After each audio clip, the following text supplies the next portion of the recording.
Hey, Hannah, what's going on? Rob Cesternino. How are you doing? Hey, Rob. Yeah, been better, but also been far worse. Yes. Okay. So talk us through that a little bit. What's going on? The reaction to the episode, is that a lot? Yeah, and I'm not, I'm not reading stuff about me, but some people have found a way to contact me, even though I'm not on Instagram or Twitter or like I'm not accessible. Like I just want to live my life. Yeah, and there's a lot of vitriol. There's a lot of you took a spot of someone that really wanted to be there. And I'm like, that's weird because I left partially so that the 5 other people on my tribe could play the game that they wanted to. But sure, keep sending me hate. Um, yeah, and like really attacking my business, which feels not great. So I woke up to that this morning, but the experience of watching the show and being able to see it play out was nothing short of phenomenal. I mean, Yeah. yeah. Can you talk a little bit more about your decision to walk away and the factors that went into it? Yeah, and you can say quit. I'm not gonna combust. It's Okay, well, good. That I wasn't sure, and I always want to give people their opportunity to talk about what's going on. So, yeah, tell us a little bit about your decision to quit. yeah, I feel like I had very little control over my emotions, over my decisions. And, people keep saying, well, she should have known it's Survivor. Sure. As you probably know, watching from your couch is a really different experience than being out there. I could not anticipate that my reaction to sleep deprivation, like not 1 minute of sleep. I feel like if I just slept even an hour, I would have stayed. Yeah. Um, but Sabaya and Caleb snore, so I didn't. And and the hunger and just like withdrawal from life, like I didn't know how I was going to react. And so I was very open in all my confessionals that I was struggling and going back and forth with like, oh my god, this is so anxiety producing, like I've seen people do on the show in the past. And as Brandon kept telling me, like, this is normal, he was like listing off the people that have had this experience and was like, you're gonna get through it, you're gonna get through it. And it wasn't until I was sitting at tribal and it started drizzling that any fucks I still had went out the window. And I did not. I thought it through and said, like, how will my partner respond when he watches this? Or how will, and it was like, first of all, he will support me. And second of all, I'm going to base my decision on what to do in this game on what I think all the people watching. And I said that, and Jeff was like, you shouldn't care at all what they think. And I was like, sick. I don't want to be here. I hate this. Yeah. Okay. Have you had any second thoughts after you were out of the game about the decision? Absolutely not. I spent a couple days really journaling every single moment of my time in the game, which looks like a short amount of time, feels a lot longer when you're in it. And all I have to do is read that back. And I'm like, yes, no. Yeah. I have no regrets. There's absolutely been moments of fear of the response. And it's like, these people aren't in my life. They're not in my orbit. Why am I going to lean into what they have to say about my character and my psyche? Right? Like, you don't know me. Yeah. Hannah, could you tell us a little bit about, you had mentioned about how that you had a hard time with withdrawing from cigarettes on the island. Is that accurate? Wasn't cigarettes, okay? I don't smoke. It's just nicotine in various forms. I know I should have weaned off of it months before going out there. I didn't. And I was like, it'll be fine. I'm competitive. The adrenaline of being on this show, I'm just going to totally cold turkey it. Yeah.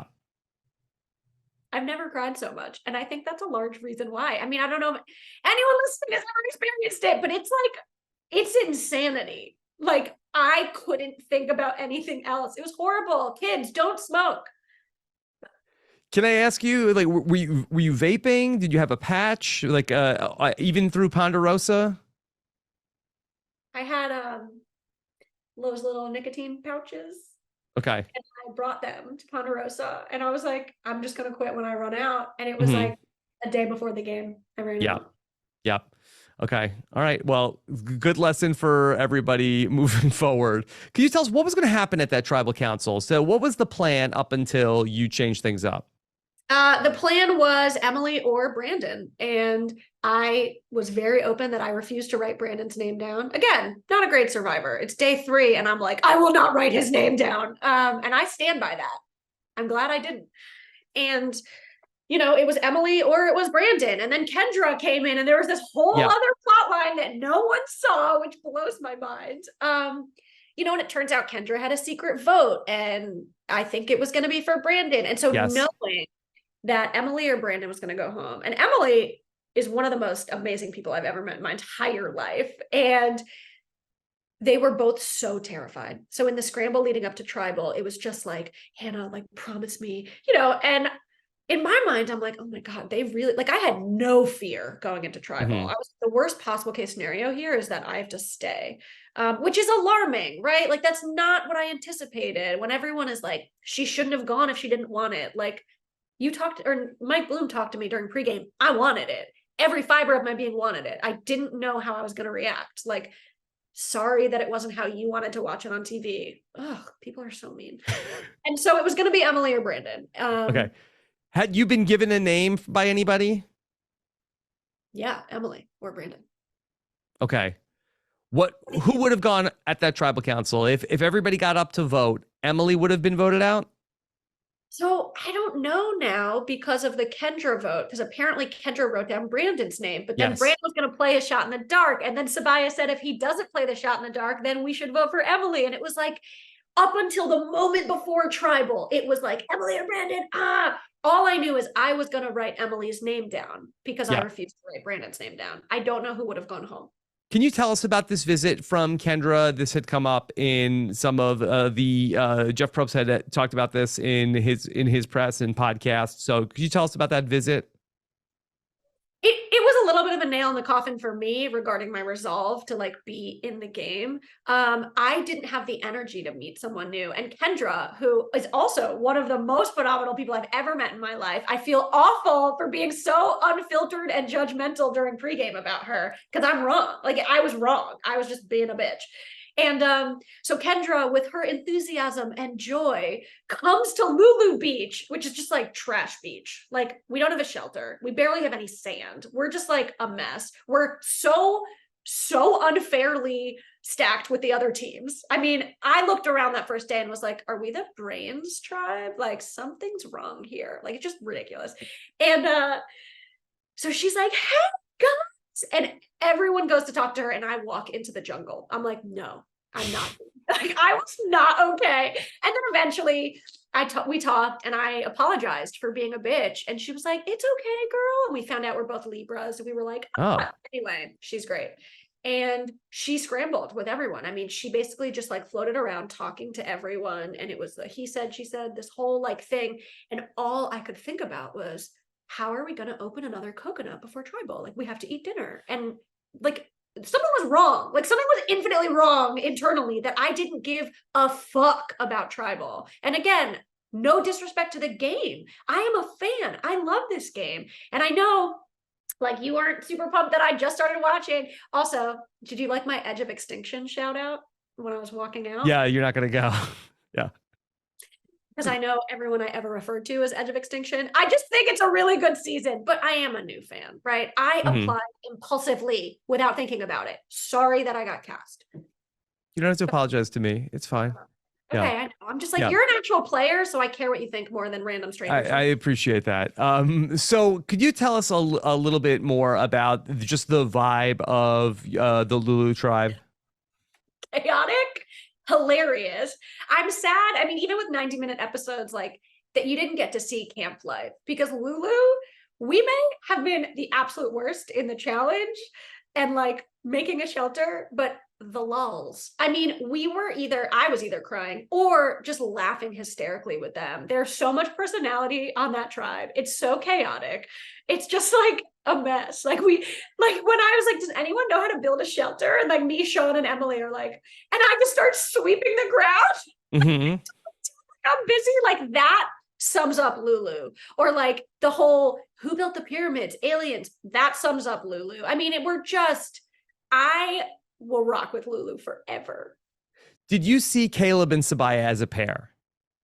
Oh, for sure. But a pair that I wanted to keep around because they were the ones running point on the shelter, which, you know, better than nothing, but like, it wasn't a shelter. They were going to be the strength we obviously needed. Like, keep them till the merge. Like, what are you talking about?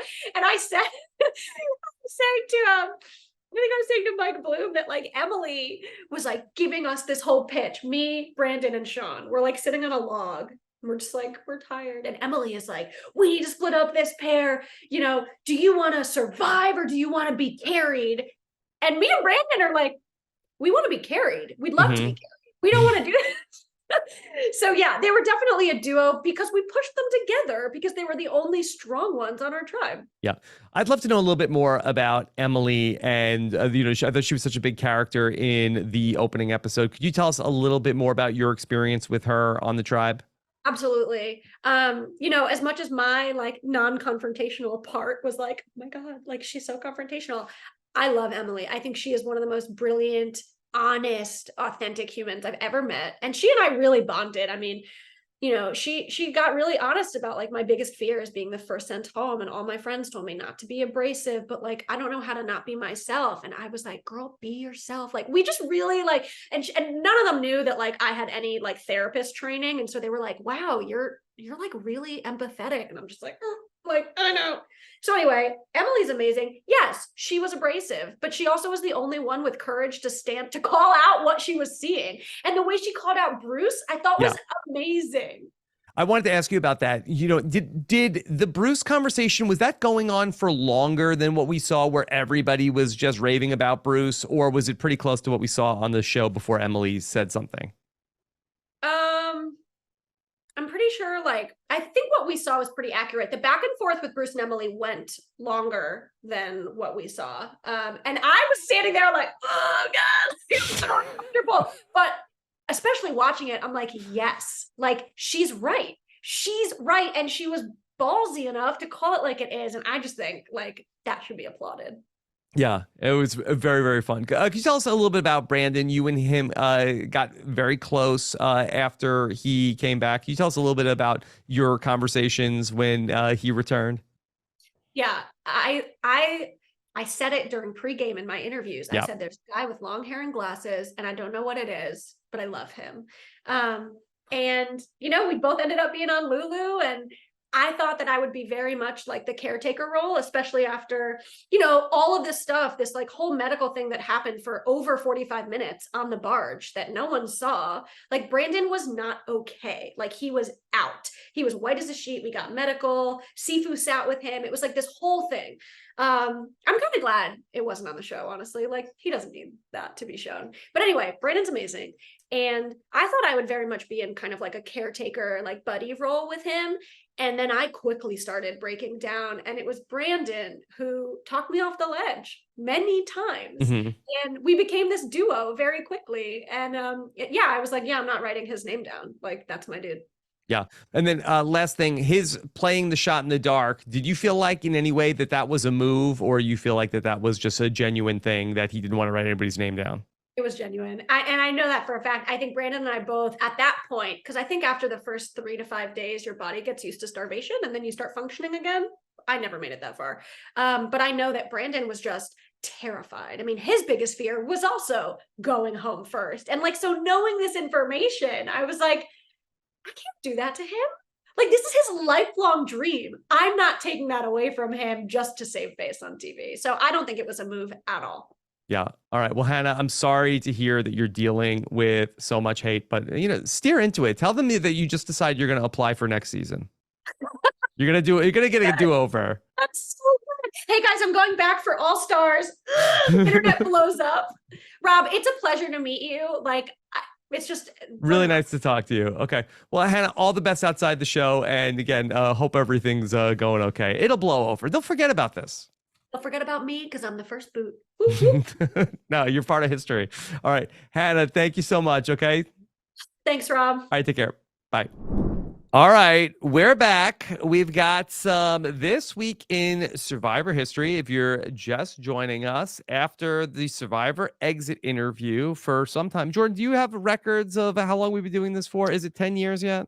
It feels like it's been at least 10 years. I think that I think we started doing it during Bloodwater. I Mhm. don't know if it was every week Okay. during Bloodwater, but I feel by Kagiyan we were doing it every It's week. pretty amazing. A decade has gone by, I believe, from that point in time. So 10 years in the making of doing this. Jordan, amazing. I feel like you're the same age. Yeah, I mean, I don't Do you feel feel the like same about me? I do feel exactly the same about you, Rob. I saw a picture of you the other day and I was like, oh, wait, is this 2023 Rob or 2013 Rob? Yes, that I feel the same exact way. Your shirts have stayed the same. My shirts stay the same Your for sure. studio is nicer, I think. Yes. Okay. There you go. And so yeah, I look, it's been a wild decade. That today is that we had some big news in my family. My brother that he and his wife just had their second baby, Oh, like Stephen Fishback. congratulations. But tomorrow is going to be my son Dominic's 10th birthday. Wow. And so yeah, it's been a decade of me as a parent here on this podcast. Yes, we all remember 10 years ago, this week in Survivor history, he was actually born while we were recording a Twitch episode. No, that's not true. So I could tell you, but I could tell you on this week in Survivor history 10 years ago, it was Survivor Blood versus Water, and Malcolm filled in for me on the Survivor Know-It-Alls. And I Oh, wow. believe also some folks quit on this week in Survivor history as Colton walked away from the game back on Survivor Blood versus Water. Yeah, so the leaving Survivor on your own volition has been something that has persisted throughout a lot of the history of the show. Yeah. Luckily, it doesn't happen all that I much. think I had a double exit interview with Rachel and Colton the week Ooh, that my son was born. very nice. I think that's a great way to Yeah. celebrate the birth of a kid. So, Yeah. Rob, you are both the dad and the fun uncle. Yes, yes. My son was born on a Sunday. So there was Survivor on Wednesday night. Malcolm filled in for me on the know-it-alls. And then I did do the exit interviews on Thursday. So Now, do you there we remember go. what the Jets did that Sunday that your son Yes, was the born? Jets, both of my sons were born on days that the Jets lost. Amazingly, I guess what else is new in the That's not last 10 amazing. years? It's not even surprising. What's amazing is that they were both born on days that the Jets On a played. Because Sunday, my okay. no, Oh, my younger son was actually born on a Thursday, and the Jets lost to the Bills on Thursday night football. And my son Dominic, the Jets got blown out by the Tennessee Titans, I believe, during the Geno Smith era. yes. On I think like week 4 or something like that. But look, we got to talk. What was your reaction to the premiere? I enjoyed the episode. I think that unlike some of the episodes that some of the premieres that we've had in the new era, where I feel like we've really gotten to know a lot of people, I think this one was way more focused on the Hot Mess Lulu tribe, which Yeah. It's a very entertaining tribe. So I'm not complaining. I would like to see going forward, maybe hearing from some more people that we didn't hear too much from during the premiere. I definitely need to rewatch the episode, having been at the Fair Play premiere party. You miss a lot. There were subtitles, which was good, but I need to watch the whole thing again. I did enjoy it. I wish that there was an actual vote and not a quit. We never like to see the quits on Survivor, but it happens. What are you gonna do? I What are you gonna mean, do? look, Hannah didn't want to be there, and look, I'm happy that Hannah got to leave, and we got to keep more of the fun people. Like not to say Hannah's not fun, but if she wanted to leave, like I'm fine with Emily and Brandon both staying. Me too. I never want to see Brandon leave, and Emily. Do I agree with her play style? No. But she is a unique personality to say the least, and I would like to see where that goes on the season. I think that she should probably start keeping some of these thoughts to herself, or at least to the confessionals, because I do want to get them. But for our entertainment, keep throwing Bruce under the bus. Yeah. Please. I mean, do you know who my all-time favorite like international Survivor player is? King George. And this is the same exact stuff that he does. So I love it. And so I want to see more from Emily. All right, but let's go back into the past from Survivor. What do you got for me here on This Week in Survivor History? So sometimes during the premiere episodes, and sometimes when we talk about finales, I cheat a little bit on the format, and I don't necessarily talk about This Week in Survivor History. So we are going to be talking about we're going to be talking about premieres. I feel like there's precedent for this in the annals of the podcast. So and the good thing is we usually don't record after we get to watch the episode. We usually record before. So Yeah, a little since peek we're behind the recording curtain. after, and this Yeah. also shows that I was procrastinating because I wrote my questions when I got home last night. We are going to be talking about some different premieres, and we're going to be relating it to some things that actually happened in last night's episode. So, Can I ask you a question? That Yes. what I would love to know is like, what does the guy behind you think about all this? he probably thinks I'm insane. Typically, fair. I don't think I've ever podcasted with you where there's other people in the room. You've podcasted with me in this office before, but usually it's when I'm by myself. He's being a very good sport. Liam, you could give us a wave if you want to, if you're listening to this guy. There we go. Wow. Okay. Yeah. What a solid coworker. Oh yeah, it's a good situation. We have a very nice office here. We have a fridge. We have a microwave. It's great. Yeah, beautiful colored walls. Yes, a little boring colored walls, but what are you gonna do? We have a nice color coded schedule on the back. If I guess if you ever really if you zoom in, you could see my whole schedule for the entire school year. All right, I'll leave that to some of the really deep dive fans. Yeah. Okay. So we're going to be doing some this week in Survivor, not really this week in Survivor history, but this we're talking about history. It is this week. Yeah. And we're going to be relating things to the premiere that we just saw. So due to her quit, Hannah became the most recent player to have gone to tribal council, yet never cast an elimination vote in her Survivor career. Okay. There are 6 other players who fit that category. Name the other 6 players who have been to tribal, at least one tribal, yet never cast an elimination vote. Okay, been to Survivor and never cast. Now, when you say an elimination vote, what do So you mean by that? not a jury. A jury vote would not count for this category. Okay. A vote to voting somebody out of the game. So there's people who have been to tribal, been to the tribal council set.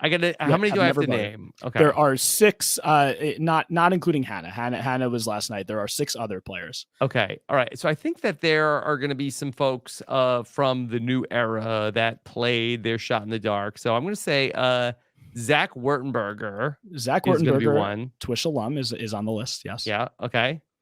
I'm going to say Mariah. Yes. Mariah Sharon is also on the list. I'm going to say Sydney Siegel, Survivor 41. The first shot in the dark player is on the list. Okay. Matthew from last season. Yes, Matthew did play the shot in the dark, and then he unfortunately was medevaced. I think they call that on that's a medevac. I hate when people call that one a quit. He clearly wanted to be there, but yes, he did not ever vote, and he did go to tribal. There are 2 more people on this list. 2 more people, and I'm trying to think of the other shot in the dark people. I think I may just have to tap out because I'm trying to think of who else. I could tell you one is new era and one is not new era, and there's actually a big hint in the way that I asked the question about the never cast an elimination vote in their Survivor career. Yeah. Okay. Yeah, I think we might be here all day unless you want to give me a hint. So this person was a juror. This person made the merge, but this person never cast a vote on Survivor. It was before the new era. Made the merge, never cast a elimination vote, but did cast a jury vote. And did cast a jury vote. I don't know. It is Chris Noble. Chris Noble, who lost his vote at the merged tribal of Ghost Island. Chris Noble never cast a vote on Survivor except for his jury vote. Okay. And the other one is a friend of the pod, Claire Rafson. Claire Rafson played her shot in the dark last season, so never got to unfortunately cast an elimination vote. Okay. So you got 4 out of 6. Pretty good start. Not the best start I've ever seen, but not the best. Better than the Jets. Better than the Jets start. Oh yeah, better than 1 and 3. Yeah, I'm saying 1 and 3 now. I know we haven't lost to the Chiefs yet, but it's coming. Okay. Jinx. Yeah. The next question. The next question. This is also relating to what happened in the episode last night. On this week's episode, Sabaya and Caleb and Brandon and Jake became the first 2 pairs of contestants to fail the Sweat versus Savvy challenge. There are 10 previous contestants who were chosen by their tribe to participate in Sweat versus Savvy. Season 41 had 4 of these players. Season 43 had 2 of these players, and season 42 had 4 of these players. So there are 10 people who were chosen by their tribe in pairs. They're all pairs. They did compete in the Sweat versus Savvy, and they were all successful. So season 42, the full tribes participated. So there's nobody from 42, and there's a couple other instances where the full tribe did it. We don't need them. We only need the people that were chosen in pairs to do Sweat versus Savvy. You want me to name all of the pairs that did Sweat and Savvy? Or you could name the 10 contestants. You don't have to do it in their pairs, but that's probably easier. That would probably be easy, right? Yeah. Okay. So in season 41, it was Danny and Deshaun. That is correct. Yep. And then it was Xander and what's his name? Voce. Voce is correct. Okay. Then you said in season 42 that they did it as a group? They did as a group. So 42, there's nobody. Okay, I'll take your word for it. And then in season 43, it was Gio, and yes. it was Big Got Ryan. So yes, that was the only pair from 43. So the remaining 2 pairs are all from 44. Yeah. Is it bad that I have an easier time remembering the contestants from Survivor 3 than Survivor 43, which was a year ago? I have the same thing there. I was looking at the list before, and I was like, oh yeah, that was a person who played in the new era. I have the same issue. And then also in Survivor 43, that it was like the whole group, right? The other group did like so 43. You're set on 43. Ryan and Gio were the only answers from that. There are 4 more players. They're all from 44, so 2 more pairs. It was Carson and Helen. Yes. On one side, they did the Savvy, and then it was the aforementioned guy who played his shot in the dark, Matthew. And then he did that with Brandon, who I got to meet last night. Very nice guy. So yes, that is correct. We get the double Matthew Grinstead male mention on Survivor. He is also shares a birthday with me. May 30th. Yeah. Matthew also I believe that's a fun Gemini. Yeah. Okay. We have one more question for you, and this has nothing to do with the episode last night. This is the Guatemala check-in. We're back in the odd number season. You got to hit Survivor Guatemala. It wouldn't be Twish without Survivor Guatemala. Who was the only man on the Nakum tribe who did not get sick or injured during the 11-mile trek to camp? There are 5 men on that tribe, and was it Brandon Bollinger? Brandon Bellinger, I'll give it to you. The brother of baseball player Clay Bellinger, or actually he's the son. Yeah. I think he's the brother of Cody Bellinger, the son of Clay Bellinger, or maybe he's closer to Clay's age, probably. Who knows? But anyway, that's the correct RAP. But that's the correct answer. Brandon Bellinger. Yes. So you got 10 out of 10 on the second game. You got you got 4 out of 6 on the first game. You got the Guatemala right. That's a win. That's a win in my book. And now, yes. On this season of Survivor, we have the Reba tribe, but here we have the verbal Rebus. The verbal Rebus is back. Yeah. One verbal Rebus to end the quiz. Jeff had said there was going to be in the episodes, there was going to be like some sort of a clue to something, like an Easter egg. Didn't he say that? I don't remember that. I mean, I guess we did see the clue that that connects to the tribe flag, but that's for the players. That's not for us. I don't remember that, but I take your word for it. But here's the Jeff said there was going to be an Easter egg in every episode. Maybe he was referring. Oh, Sam said that he said that there would be in the opening titles. Yes, and where are the opening titles? Okay, yeah, 90-minute episode. Okay, the opening titles start next week. I think we could have put it in allegedly. In this episode. Yeah. But okay, here's the verbal rebus. This is the last question on the quiz. You did win the week. We have the first millennial voted off of season 33. First millennial voted off of season. Okay. All right. Okay. Plus the item of clothing which depicted Aaron Meredith's son. Okay.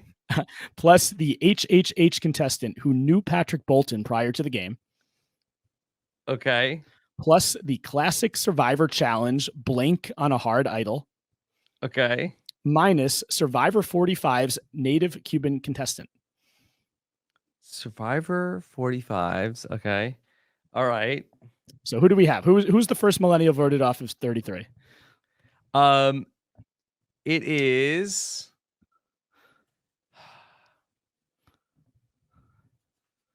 I'm struggling with this one, Jordan. It's been a minute. Yes, this is not season 3. This is 33, so it's a little harder to remember. Yeah, she's the gamer, right? Yeah. Yes.